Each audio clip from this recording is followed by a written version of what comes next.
ዳጣ ተባረረች። አባቷ እንግዲህ አንቺ ነሽ መርዙን ያደረግሽው በካሜራ አይቼሻለሁ አላት። እውነቱን የምታፈርጅ ከሆነ እውነቱን አፈርጃይ፣ ካልሆነ ግን በካሜራ ታይቷል። አንቺ ልጃችን ነሽ፣ እኛ ምንም አናደርግሽም። እውነቱን ካልተናገርሽ ግን እኔ እውነቱን እደርስበታለሁ፣ ምክንያቱም ከቤት ካሜራ አስቀምጫለሁ አላት። በዛም በኋላ እንግዲህ ሻንጣሽን ይዘሽ ውጭ ብሎ እንግዲህ እንደምታዩት በዚህ ሁኔታ በዚህ መልኩ ሻንጣዋን አስይዞ አስወጥቶታል ማለት ነው። ምክንያቱም እንግዲህ እሷ ለቢምቢዎቹ ብዬ ነው ብላ እንግዲህ ተናግራለች ማለት ነው። ምክንያቱም ከመጀመሪያው ለምንድን ነው እንደዚህ ያደረግሽው? በምን ምክንያት ነው? ምን አነሳስቶሽ ነው ብሎ ሲጠይቃት እንግዲህ ምን አነሳስቶሽ ነው ብሎ ሲጠይቃት እንግዲህ እኔ እኮ ለቢምቢዎች ብዬ ነው እንጂ በኮካ አድርጎ እንትን እንደሚል ለመሞከር ብዬ ነው ብላለች ማለት ነው። በሌላ በኩል እንግዲህ ዛሬ አቤጌን የምትቀጣበት ጊዜ ነው ብላ እናቷ ለአቶ ደረጀ ስትነግረው ጋሽ ደረጀም መጀመሪያ የተጣመመን ነገር በኋላ ላይ ማቃናት አይቻልም፣ መጀመሪያ ተጣማለች ልጅቷ ብሎ እንግዲህ ተስፋ በመቁረጥ ተናግሯታል ማለት ነው። ከዛም እንግዲህ ዳጣም እንግዲህ አባዬን ያብራል ልከተል ስትል ስበቁጭ በይ ብሏታል ማለት ነው። ሰላም ውድና የተከበራችሁ የኤልሲ ቤተሰቦቼ እንዴት ናችሁ? ላይክ እና ሸር ሰብስክራይብ በማድረግ ቤተሰቡ የሆኑ ይህን የሚያምርና ድንቅ ቦታ በማየት መንፈሶትን ያድሱ እያልኩኝ እንግዲህ ዛሬ በአዲስ ቪዲዮና በአዲስ መረጃ መጥቼላችኋለሁ። እሱንም እንግዲህ የተቻላችሁ ሰዎች ላይክም ሸርም ሰብስክራይብም እያደረጋችሁ እንድታበረታቱኝ ስል በአክብሮት እጠይቃለሁ። ዛሬ ይዤላችሁ የመጣሁት የነዳጣን ድራማ ነው። የነዳጣ ድራማ እንግዲህ በባለፈው እንዳየነው ዳጣን እንትን ለማለት ፈልጋ ከኮካው ላይ መርዝ አድርጋበት ነበረ። በስተመጨረሻም እንግዲህ ውሃ መታ ሳታስበው ግጥም አርጋ ጠጥታው ነበረ ማለት ነው። ከዛም እንግዲህ ታማ ብዙ ነገር ተደርጎላት ከዛም በመጨረሻ እንግዲህ መርዝ እንደሆነ ታውቋል ማለት ነው። ከዛም በመጨረሻ ላይ እንግዲህ ይሄ መርዝ ማን ነው ከቤታችን ላይ እንደዚህ ያደረገው እያሉ እንግዲህ አቶ ደረጀ ከባለቤቱ ጋር ደፋ ቀና እያለ ከቤታችን ውስጥ መጥቶ ይህን ያደረገው ሰው መያዝ አለበት፣ መቀጣት አለበት፣ እንዴት ቤቴን ይደፍራል በማለት እንግዲህ አቶ ደረጀ ነገሮቹን ጓገጭ አድርጓቸው ነበር ማለት ነው። በመጨረሻም እንግዲህ የማነው ስሟ እናት እንግዲህ የአብጌል እናት እስኪ ደረጀ ተረጋጋ፣ አብጌል ናት ያደረገችው ስትለው ምን መርዙን ይላታል። አዎ እሷ ናት ያደረገችው ሲላት እንዲህ ለምን እንደዚህ ታረጋል ምናምን ብላ እንግዲህ በመጨረሻ ላይ እሷ ምን ማድረግ አለብህ ተረጋጋ፣ ከዚህ በፊት ቤታችንን በመተሳሰብ በመነጋገር በመወያየት ነበረ ቤታችንን የምንመራው። ዛሬ ግን እንደዚህ አይነት ነገር ስለተፈጠረብን እውነት ለመናገር አዝኛለሁ።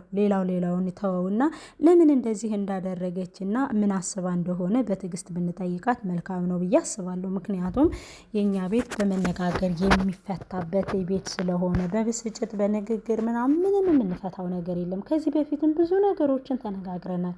ለምንድነው በንግግር የማንፈታው ትለዋለች ማለት ነው። በንግግር የምታምኝ ከሆነስ እንዲያውም እኔም በንግግር የምንፈታው አንድ ችግር ገጥሞኛል፣ ግን ላንቺ አልነገርኩሽም ይልና እንግዲህ ዳጣን እኮ አስመርምሪያት ነበረ እኔና እሷ ሄደን በተመረመርንበት ወቅት ግን የኔ ልጅ እንደሆነች አረጋገጥኩኝ። ምክንያቱም ያኔ ከዛ ሰፈር እያለሁ ነበረ ከእናቷ ጋር እንትን ያልኩት፣ ግን እሷ ግን እንዳረገዘች አልነገረችኝም የነበረ። በኋላ ግን ከአንቺ ጋር ሙሉ ፍቅር ስገባ ስለ አንቺ እያሰብኩ በነበረ ሰዓት ልጅ አለህ ብላ ስትነግረኝ የአንቺ ፍቅር አውሮኝ ልሰማት ፍላጎት አልነበረኝም ስለ እናቷ። ከዛም ግን እናቲቱ እንደምታያት በመከራም ሆነ በችግር አሳደገቻት። ከሞተችም በኋላ እንግዲህ እናቷ በረንዳ ላይ ብዙ ስቃይን አሳልፋለች። አሁን ግን እየረጋሁም ስመጣ የልጅ ፍቅር ትርጉሙ ካንቺ ላይ ሳገኘው ሲገባኝ የኔ ልጅ ብትሆን እያልኩ እመኝ ነበረ። በአሁኑ ሰዓት ግን ተመርምሬ ሰፈሩንም ስትነግረኝ ያለውንም ነገር ስትነግረኝ የኔ ልጅ እንደሆነች አውቄያለሁና በመነጋገር እንፍታው ብለሽ የለ፣ ስለዚህ በመነጋገር እንፍታው እና ዳጣ ልጄ ናት። አብጌልም እንግዲህ ምን እንደሚሰማት አላውቅም።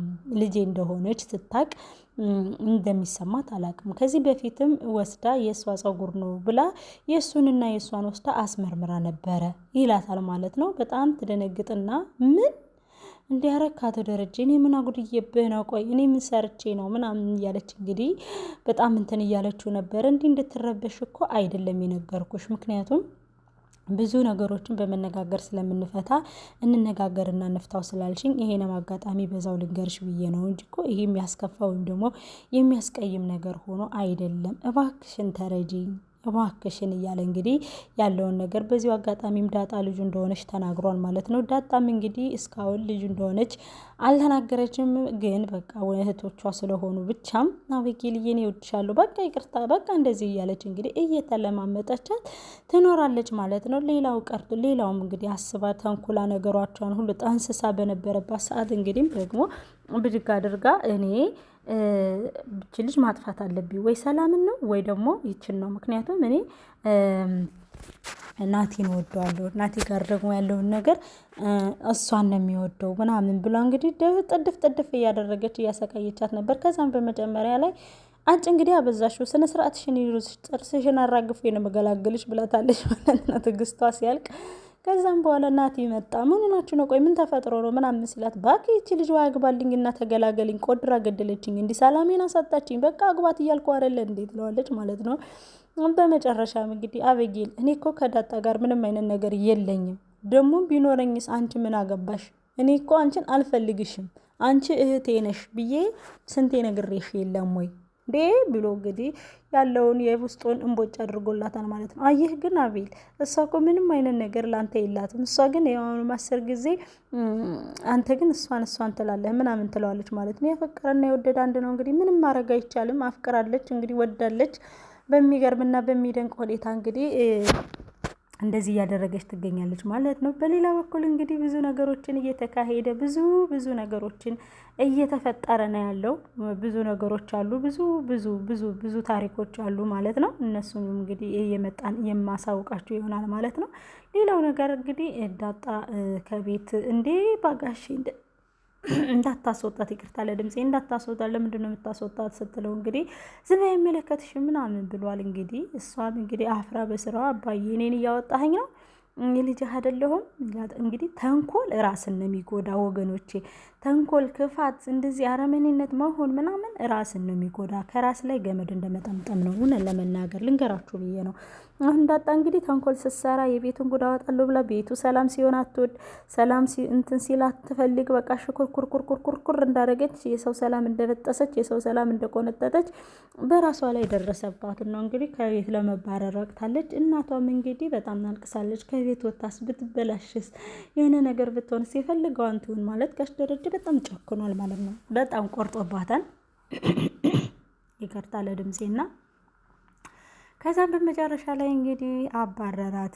በጣም ደንግጣ በጣም እንዴት እንደዚህ ታደርጋለች እንዴት ይህን ነገር ታደርጋለች? ይህኔ ዳጣን ለመግደል ፈልጋ ነው ወይ ደግሞ ሰላሜን እንትን ለማለት ፈልጋ ነው እንደዚህ ያደረገችው እንጂ ይቺ ሴት በጣም ክፉ ናት ምናምን እያለች እንግዲህ በጣም ባዘነ መልኩ ነበረ ሰላም ለባሏ ስትነግረው የነበረ ማለት ነው። በጣም ለጋሽ ደረጀ ስትነግረው የነበረ ማለት ነው። ምክንያቱም አሁን ጋሽ ደረጀ ተንኮሉን እንዳታውቅበት ይፈልጋል። ምክንያቱም ጋሽ ደረጀ ከሰላም ሰላም ያረገዘችው ልጅ የሱ ነው።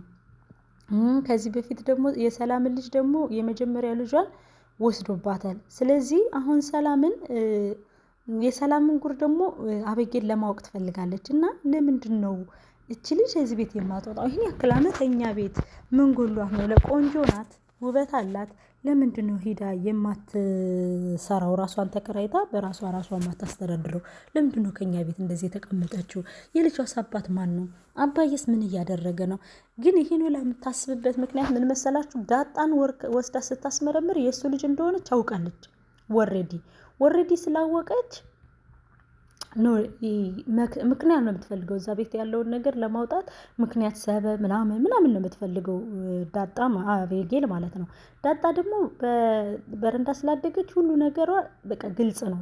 መደባበቅ ምናምን የሚባለው ነገር ከሷ ጋር አይሰራም። በጣም በሚገርም ሁኔታ ማለት ነው። እና በጣም የምትገርም አሜዚንግ የሆነች ልጅ ናት አቤጌል ማለት በቃ ሁሉንም ነገር በቃ ማወቅ ትፈልጋለች። ሁሉንም ነገር በራሷ ስር ቁጥጥር ማድረግ ትፈልጋለች። ሁሉንም ነገር ከራሷ ጋር ነው የምታገናኘውና የምትገርም ሴት ናት አቤጌል። በጣም የምትገርም ሴት ናት። ግን ያንንም ሁሉ ሆኖ ያደረገችው ተንኮል ያደረገችው ክፋት ወይም ደግሞ ያደረገችው ሁሉ ነገር ከራሷ ላይ ነው እንትን የሚልባት ማለት ነው። ራሷን ነው የሚጎዳት ራሷን ማለት ነው። የምሬን ነው የምላችሁ። እና እንደዚህ ማስወጥቷታል። ከወጣች በኋላም እንግዲህ ለምንድን ነው የወጣችው? እሺ አሁን ከማን ጋር ልትቀመጥ ነው? ምን እንደሚገጥማት ምን ታውቃለህ? እዛ እናቴም እንግዲህ አባዬ ግን ልጅቷ እኮ ሴት ናት፣ ምን እንደሚገጥማት አናውቅም። እሷ ተንኮል ስለሰራች እኛ ልጃቸውን ክፉ ማድረግ የለብንም ብዬ አስባለሁ። እና ልጅቱ ምን እንደሚገጥማት ስለማናውቅ ብትገርፋት ይሻላል። አስረህ ብትገርፋትና ወደ ቦታዋ ብትመለስ ይሻላል እንጂ አስወጥቶ መጣሉ ሌባስ ሌላ ነገር ነው። አሁን ይቺ ልጅ ሴት ልጅ ናት፣ የሆነ ነገር ሊገጥማት ይችላል። ምክንያቱም ያመደፈር ሊኖር ይችላል፣ የሆነ ነገር ሊኖር ይችላል። እና ማስወጣቱ መልካም አይደለም። እና እባክህን እኔ ጋር ሂጄ ላናግራትና እኔ ልመልሳት፣ ከዛ አንተ ለምን መጣሽ ምናምን ንቀሽ ነው ምናምን ብለህ አስረህ ትገርፋታለህ። ከዛ ተገርፋ አልቅሳ ቁጭ ትላለች፣ ጥፋቷንም ታስተካክላለች ይልና ናቲ ለጋሽ ደረጀ ይነግረዋል ማለት ነው። ጋሽ ደረጀ ደግሞ ተው ናቲ ተው፣ ልጅቷን እኮ ነው በመርዝ ገላት ነበር፣ እንዴት እንደዚህ ታደርጋለች? እህቷ አይደለችም? ምን አገባት እሷ ስለዚህ ቤት ይሄን ያክል የምትጨነቀው? እኛ ራሳችን ለቤቷ አንሰን ነው። እሷ ዝም ብላ ትምህርቷን አትማርም? እሷ ዝም ብላ ኑሮዋን አትኖርም? ማጨናንቀው ነገር ምን አጨናነቃት? ምን አሳሰባት? እስኪ ምናምን እያለ እንግዲህ በጣም እየተናደደ ነበረ ማለት ነው። ከዛም በመጨረሻ ላይ ጥፋት እኮ አጥፍታለች፣ አላጠፋችም ማለት አይደለም፣ ግን ቢሆንም ግን እንዲያው እኛ ብንረዳት ብዬ ነው እንጂ ይልና ናቲ እንግዲህ ሂዶ ያመጣታል ማለት ነው። ሲሄድ ግን ይኸውልሽ አንቺ ትልቅ ስህተት ሰርተሻል፣ ደግሞ አትረታም፣ አያገባህም። እናገባህ የአባትና የልጅ ጥለት ነው። አንተ እሷ ስለምትወድ ነው። አንተ እኮ እኔ ጸባይ ላስተካክር ስሞክር እንኳን አንተ እኔ ለመቅረብ ፍላጎት የለህም። እኔ ደግሞ በጣም ነው የምወድህ፣ አንተ ግን የምትወደው ዳጣን ነው እያለች እንግዲህ ያለውን ነገር እየተናገረች ነበረ እሷ ማለት ነው። ከዛም በመጨረሻ ላይ እንግዲህ አሁን ይኸውልሽ ጋሼ የለም ነይና ከቤት ቁጭ በይ። ከዛም በኋላ እሱ መጥቶ ሲናገርሽ ይቅርታ ለመጠየቅ ሞክሪ። ቢገርፍሽም እንኳን እሺ ብለሽ ተገረፊ። ምክንያቱም ሴት ልጅ ነሽ፣ የሚገጥምሽ መግረፍም አይችልም። ደግሞ ትንጠባረራለች። ኧረ ልጅቷማ ምን አይነት ጉድራት! እግዚአብሔርን ምንም ከትሁት እኮ አትተናነስም። በቃ ተንኮል ብቻ ነው የምታስበው፣ ተንኮል፣ ክፋት እና ምን ነው የምታስበው። እንግዲህ በቃ በሌላ በኩልም እንግዲህ ዳጣ እናት እየለመነች ነበረ፣ እባክህ አስገባት፣ ልጅቷ ልትደፈር ትችላለች፣ ልታረግዝ ትችላለች፣ የሆነ ነገር ልትሆን ትችላለች፣ ውርዴቱ ለኛ ነው እና እባክህ ይቅር በላተይ፣ በቃ ይቅር በላተይ እና መልሳት እያለች እንግዲህ ጋሽ ደረጀን እየለመነችው ነበር። ጋሽ ደረጀ ግን ከምንም እና ከምንም በላይ ተናዷል ማለት ነው። ጋሽ ደረጀ ግን ጥያቄ እሱ እንደፈለጉ ከውጭ እየወጡ እየወለዱ አይደለም እንዴ? ለምንድነው ሚስጥሩን የማያወጡት ብዬ ጥያቄ አቅርቤያለሁ። እሱ ሴት ልጅ ሲሆን ነው እንዴ እንደዚህ የሚያደርጉት? በእርግጥ ልጅቱ እንትን ለማለት አታንስም፣ ግን በጣም በጣም በሚገርምና በሚደንቅ ሁኔታ ማለት ነው ይህ ነገር መልካም አይደለም ብዬ ነው የማስበው። እና ለማንኛውም ግን ጋሽ ደረጀ በጣም ተናዶባታል፣ በጣም ተበሳጭቶባታል። በጣም ከሚባለው በላይ መቼም ነው ይቅር ማለሽ፣ አንቺ ክፉ ልጅ ነሽ፣ አንቺ ከኔ ሆድ አልወጣሽም ምናምን እያለ እንግዲህ እያዘነባትና እየተቆጣት ይገኛል። ከዛም እንግዲህ ናቲ ሂዶ ሲሄድ ደስ አላት፣ ተቁላልታ ምናምን ምን ነው ፈልገህ ሄደ የመጣህ ወደኸኛል ማለት ነው ምናምን። የሄዱት እኮ ከዳጣ ጋር ሆነው ምን ልታረጊ መጣሽ? በአንቺ ምክንያት ነው ትላታለች። ደግሞ በአንቺ ምክንያት ነው ከቤት የተባረርኩት ምናምን፣ ላንቺ ብዬ ነው። አንቺን ግን ትላታለች፣ ዛሬ ባልፍሽ ከተኛሽበት ላይ መጥቻ ንቄ እንትን እልሻለሁ ምናምን እያለች እንግዲህ ከዳጣ ላይም እየፈከረችባት ነበረ ማለት ነው። እንግዲህ ዳጣም እንግዲህ ሞክሪ ከቻልሽ፣ ግን ደግሞ ተንኮል ስታስቢ ራስሽን የሚጥልሽ እያለች ትገኛለች ማለት ነው።